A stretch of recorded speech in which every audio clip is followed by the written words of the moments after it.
നമസ്കാരം. ഞാൻ ജോയൻ തരകൻ. ഞാനൊരു പാർട്ടിയെയും സപ്പോർട്ട് ചെയ്യുന്ന ആളല്ല.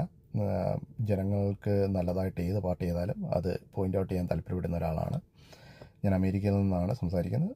ഇപ്പോൾ കേരളത്തിലെ ഇലക്ഷനെ പറ്റിയുള്ളൊരു കാഴ്ചപ്പാടാണ്. ആദ്യമേ തന്നെ ഒരു കഥ പറഞ്ഞുകൊണ്ട് തുടങ്ങാം. ഒരിക്കലൊരു മുട്ട മേശപ്പുറത്ത് നിന്നും ഉരുണ്ട് താഴേക്ക് വീണു. അത് പൊട്ടിയില്ല. അത് ഭാഗ്യം കൊണ്ടാണെന്ന് ആൾക്കാർ പറഞ്ഞു. രണ്ടാമത് ആ മുട്ട വീണ്ടും മേശപ്പുറത്ത് നിന്നും ഉരുണ്ട് താഴേക്ക് വീണു. ഈ തവണയും പൊട്ടിയില്ല.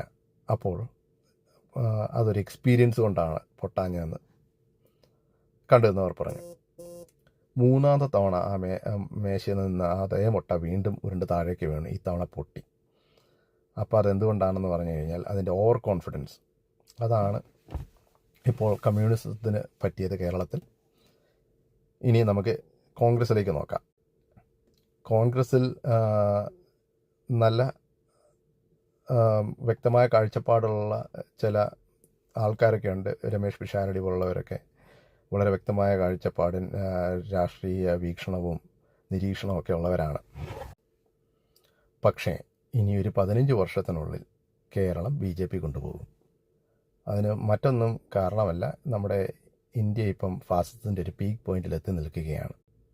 ഒരു കാലത്ത് ഞാൻ ഒരു സംഘപരിവാറാണ് അല്ലെങ്കിൽ ഒരു BJPക്കാരനാണെന്ന് പറയാൻ മടിച്ച പലരും ഇപ്പോൾ ഞാൻ അവരെ സപ്പോർട്ട് ചെയ്യുന്നില്ല, എന്നിരുന്നാലും അവരുടെ രീതികളൊക്കെ നല്ലതാണ്, ഭാരതത്തിൻ്റെ ഉന്നമനത്തിന് ആ ഒരു പാർട്ടി അനിവാര്യമാണ് എന്നൊക്കെ പറയുന്ന നിലയിലെത്തി.